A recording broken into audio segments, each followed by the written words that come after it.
You pull into the drive-thru at 10 p.m. You've had a long day. All you want is a simple McFlurry. You roll down the window, place your order, and then you hear it. Those 5 dreaded words. Sorry, the machine's broken. You sigh, you pull away, and somewhere deep down, a thought crosses your mind. Is every McDonald's ice cream machine in the world broken at the exact same time? The answer is stranger than you think. Because those machines are not always broken. Sometimes they are working perfectly. They are just not allowed to serve you ice cream. Today, we are pulling back the curtain on one of the most frustrating mysteries in fast food and uncovering a story of corporate deals, secret repair menus, and a legal battle that reached the Federal Trade Commission. Welcome to Plain Sight. To understand this mess, we have to go back to 1956. That year, a man named Ray Kroc made a handshake deal with a company called Taylor to supply all the soft-serve machines for his growing McDonald's empire. That partnership has lasted nearly 70 years. Today, a single machine, the Taylor C602, sits in roughly 13,000 McDonald's locations. It makes your cones, your sundaes, and your McFlurries. And it has a problem baked into its design. Here's the thing most people don't realize. The machine isn't always broken. Every single day, the C602 has to run a 4-hour heat cleaning cycle. Because the machine is full of dairy, it has to pasteurize the mixture, heating it to 151 degrees Fahrenheit to kill bacteria. Then it has to cool the mixture back down to serving temperature. This process cannot be interrupted. If your local McDonald's runs this cycle during the day, and many do, the machine is technically working fine. It's just locked in cleaning mode. That alone accounts for about 16% of the day, every day. But here's where it gets interesting. What happens when something actually goes wrong? When an error pops up on that little screen? This is where the real frustration begins. The Taylor C602 displays error codes that are almost impossible to understand. Vague numbers, cryptic messages. If you open the official user manual and flip to the troubleshooting section, nearly every solution ends with the same instruction. Contact an authorized service technician. And here's the catch.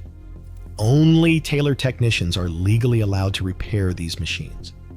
Thanks to copyright protections on the machine software, McDonald's franchise owners cannot fix their own equipment. They cannot call a local repair shop. They cannot access a hidden service menu that exists inside every machine. A menu that only Taylor technicians are supposed to know about. If they try to fix it themselves, they risk voiding the warranty and violating copyright law. So the franchise owner has no choice. They call Taylor and they wait, sometimes for days, sometimes for weeks. When the technician finally arrives, the bill starts at $144 for the first half hour, then jumps to over $300 for every 15 minutes after that. A single repair visit can cost thousands of dollars.